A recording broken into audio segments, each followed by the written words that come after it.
नमस्ते दर्शकबिन, पवित्र गार्डन्समा फेरि स्वागत छ हजुरलाई। आज म स्नेक प्लान्ट यो सेन्सेबेरिया पनि भनेर भनिन्छ, यसको बारेमा हजुरलाई जानकारी दिनेछु। विभिन्न किसिमको हुन्छ, अरू यसको साथमा सोइल मिक्स पनि सबै देखाउनेछु। हजुरले कसरी सोइल मिक्सहरू गर्नु हुँदैछ हेरिदिनु होला, स्किप नगरिकन पुरा भिडियो हेरिदिनुहोस् है साथीहरू ल।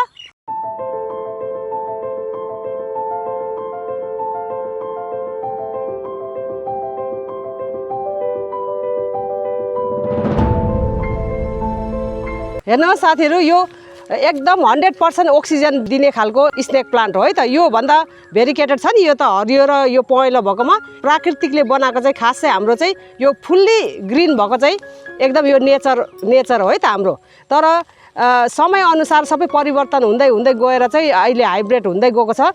अरू मसित धेरै किसिमको छ यो स्नेक प्लान्ट, र पनि मैले यो देखाउन चाहिनँ। मसित यो चाहिँ अहिले हेर्नुहोस् त, हजुरको पनि गमलामा पनि यस्तो भरि भएको छ भने हजुरले रिपोर्टिङ गरेर चाहिँ ठुलो गमला दिनु सक्नुहुन्छ। मैले एउटा मात्रै यो डाँठ रोपेको थिएँ यो बिचको। अहिले गर्मी मौसम हो नि त, गर्मी मौसममा चाहिँ एकदम मजाले चाहिँ ग्रोथ भएर आउँछ, अनि जाडो महिनामा चाहिँ बढ्दैन, त्यत्तिकै बसिरहेको छ। अनि हजुरले कसो गर्नु हुँदैछ, पानी चाहिँ यसरी दिनु हुँदैन है त। कम्ती महिनामा नै त 15 दिनमा एकखेप दिनुपर्छ। हेर्नुहोस् त, यसरी माटो यसरी बुरुरु आउँछ, यसरी सुक्खा राख्नुपर्छ। हामीले धेरै माटो पानी दियो भने चाहिँ यो प्लान्ट हाम्रो यो टुप्पा पहेँलो भएर चाहिँ मर्नु जान्छ है साथीहरू। अनि बेला बेला यसलाई यसरी पुसी पनि दिनुहोस्। अनि यो पनि छ मसित, अनि हजुरसित यो मुन साइन यो स्नेक प्लान्ट पनि छ होला। हेर्नुहोस् त कति सुक्खा भएर बसेको छ। यो पोहोर मात्रै मैले एउटा रोपेको थिएँ, अहिले यो पालि बच्चा दिँदैछ। अनि र पनि मैले पानी हालेको छैन, सुक्खा छ है त साथीहरू। हेर्नुहोस् यो, अनि यो फिङ्गर यो स्नेक सेन्सेबेरिया पनि छ है त साथीहरू यो मसँग। अनि हेर्नुहोस् त कस्तो क्युट, मसित थिएन के, यो चाइनिज स्नेक प्लान्ट हो, तर यो भन्दा हाइट हुँदैन। यो बुस्सी भएर 1300 बढ्दै जान्छ, झ्याप्पै भएर आउँछ।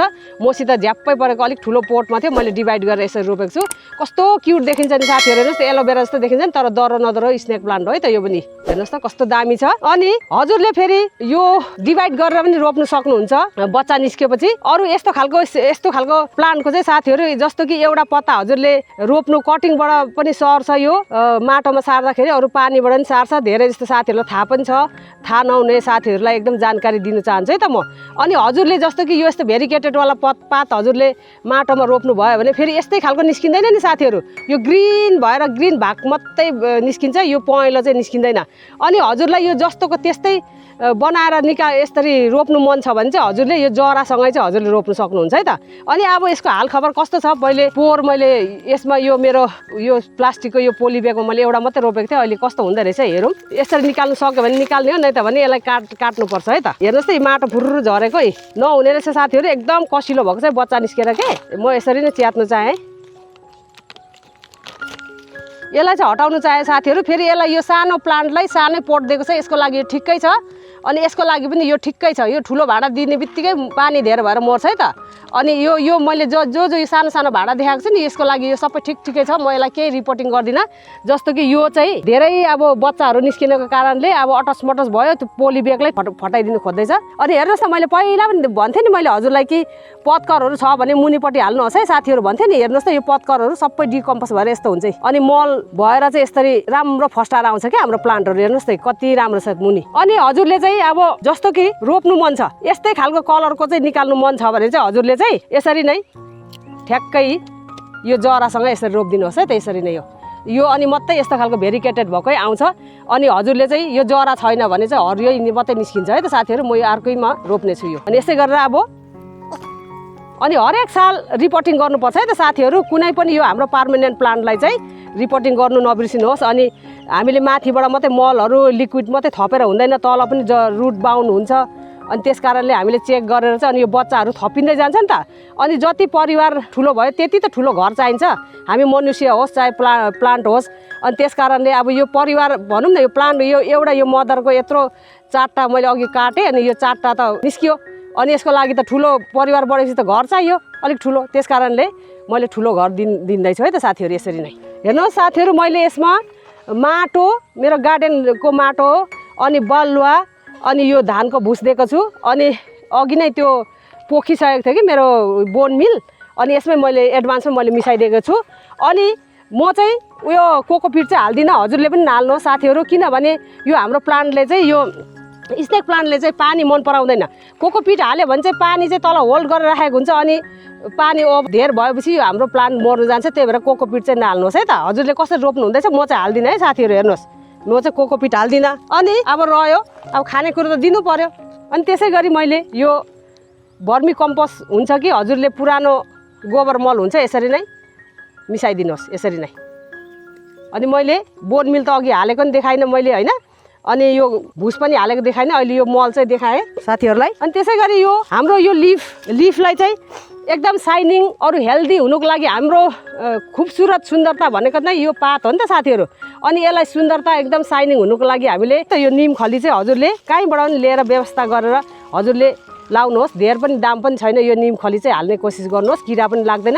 हाम्रो पर्मानेन्ट प्लान्टलाई चाहिँ यो निम खली र बोन मिल चाहिँ एकदम चाहिन्छ। यो सालमा एक खेप मात्रै रिपोर्टिङ गर्ने हो, घरिघरि गर्नु पर्दैन यसलाई। त्यस कारणले बोन मिल र निम खली चाहिँ हाल्नु नबिर्सिनुहोस् ल साथीहरू। यसरी नै सबै मैले मिक्सअप गरिसकेँ साथीहरू।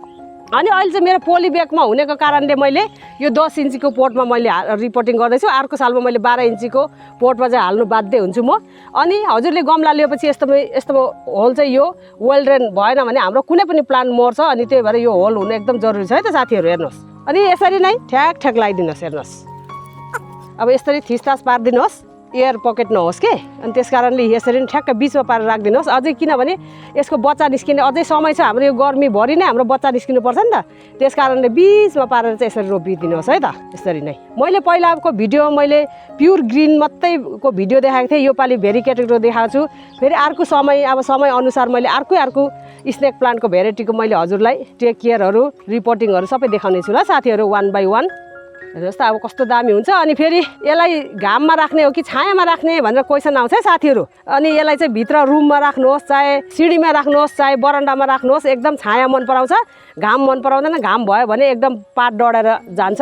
अनि पानी चाहिँ हजुरले यस्तो गरेर चेक गर्नुहोस्। अनि यस्तो अम्ली घुसाएर चाहिँ भित्र अब बाहिर सुक्खा देख्यो भने भित्र त यस्तो गरेर गिल्लो हुनसक्छ। अनि चेक गरेर मात्रै हजुरले पानी हाल्ने काम गर्नुहोस्। अनि धेरै अब मैले अहिले भरिपूर्ण अब मल त दिइसकेँ, अनि घरिघरि मलहरू पनि मन पराउँदैन, एक खेप दिएपछि हुन्छ। अनि कोही कोही बेला हजुरले सम्झेर चाहिँ वर्मी कम्पोस्ट र निम खलीको लिक्विड पानी अब भोलि दिनु छ भन्दाखेरि आज नै वर्मी कम्पोस्ट र निम खली चाहिँ मिक्सअप गरेर एक रात राखिदिनुहोस्। अनि भोलिपल्ट पानी मिक्सअप गरेर एक खेप सरेर लगाइदिनुहोस्, बस हुन्छ।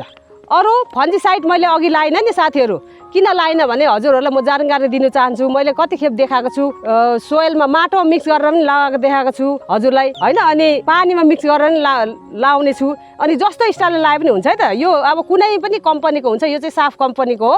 अनि कम्पनी धेरै किसिमको कम्पनी हुन्छ। अनि यसरी नै कति लाउने पनि भन्नुहुन्छ है त। यसै गरेर अलिकति यो पानी चाहिँ धमिलो होस्, जे होस् कि यसरी नै पानी चाहिँ धमिलो होस् है त, यसरी नै। अनि बाइचान्स हजुरले मल माटोमा रिपोर्टिङ गर्दाखेरि यो फन्जिसाइड हाल्नु भएन भने नि यसरी नै मिक्स गरेर चाहिँ यसरी पानीमा लाउनु सकिन्छ है त। फेरि यो फन्जिसाइडले हजुरले लाउनु भएको यो निलो फन्जिसाइड के काम गर्छ भन्ने पनि क्वेसन आउँछ है त साथीहरू। यसले चाहिँ हाम्रो यो प्लान्टलाई कुनु दिँदैन। अर्को भाँडाबाट अर्कोमा मैले रिपोर्टिङ गरेको छु, अनि अलिकति सोकमा जान्छ कि, त्यस कारणले चाहिँ यो फन्जिसाइड लगायो भने चाहिँ हामीलाई ढुक्कै हुन्छ कि हाम्रो प्लान्ट मर्दैन भनेर है त साथीहरू, यसरी नै। अनि यसरी पानी हालिसकेपछि यसरी सर्ट जानुपर्छ है त साथीहरू। अनि मात्रै यो हाम्रो यो बिचमा एयर पकेट भएर बसेको पनि सब बन्द भएर जान्छ। अनि मजाले फस्टाएर आउँछ। अनि रह्यो यो हेर्नुहोस्, यो रहेपछि चाहिँ अब यो कटिङ गरेँ मैले होइन। अनि कटिङ गरेपछि चाहिँ यो फन्जिसाइडलाई चाहिँ अलिकति लगाइदिनुहोस्। अनि मैले भन्छु नि हजुरलाई कि कटिङतिर चाहे रिपोर्टिङ गर्दाखेरि लाउनुपर्छ भन्छु नि मैले, यसरी नै लगाइदिनुहोस् है त। अनि यो सानो प्लान्टलाई यो सानै भाँडा लगाइदिनुहोस्, यसरी नै राखिदिनुहोस्। अनि सर माटो भरेर अनि एक सर पानी हालेपछि पुरा सुक्खा भएपछि मात्रै फेरि राख्नुहोस् है। अनि फेरि यो रिपोर्टिङ गरिसकेपछि यिनीहरूलाई घाममा कता राख्ने काम नगर्नुहोस्, घामतिर राख्ने काम नगर्नुहोस्। यो फुल्ली इन्डोर प्लान्ट हो है त साथीहरू। यो यति चाहिँ याद गर्नुहोस् हजुरले। भरिसके यो प्लान्टलाई चाहिँ उज्यालो भित्र रुमतिर राख्यो भने नि झ्यालको साइडमा राख्नु कोसिस गर्नुहोस्। अनि सिटिङ रुममा पनि उज्यालो होस् है त, यो उज्यालो झ्यालतिर नै राख्ने काम गर्नुहोस् है त। अनि साथीहरू आजको भिडियो कस्तो लाग्यो मेरो स्नेक प्लान्टको, पक्कै पनि हजुरलाई मन पर्यो भन्ने आशा गर्दछु है त। मेरो नयाँ साथी पक्कै पनि जुड्नु भएको छ, जुडिवरी सब्सक्राइब गरिवरी बेल बटनलाई प्रेस गरिदिनुहोस्। अनि मनमा के खुल्दिन लाग्छ त्यही अनुसार कमेन्ट लेखी पठाउनुहोस्, मन पर्यो भने लाइक दिनुहोस्। स्नेक प्लान्टको केयर टिप्स त यस्तो पो रहेछ भनेर सबैलाई थाहा होस्, त्यसै गरी हजुरले सेयर गरिदिनुहोस् न ल साथीहरू। अनि म अर्को भिडियोमा फेरि नयाँ जानकारी हजुरलाई लिएर आउनेछु। अहिलेको लागि तपाईँको दिदी यही बिदा चाहन्छु। हस् त, नमस्कार, बाई बाई।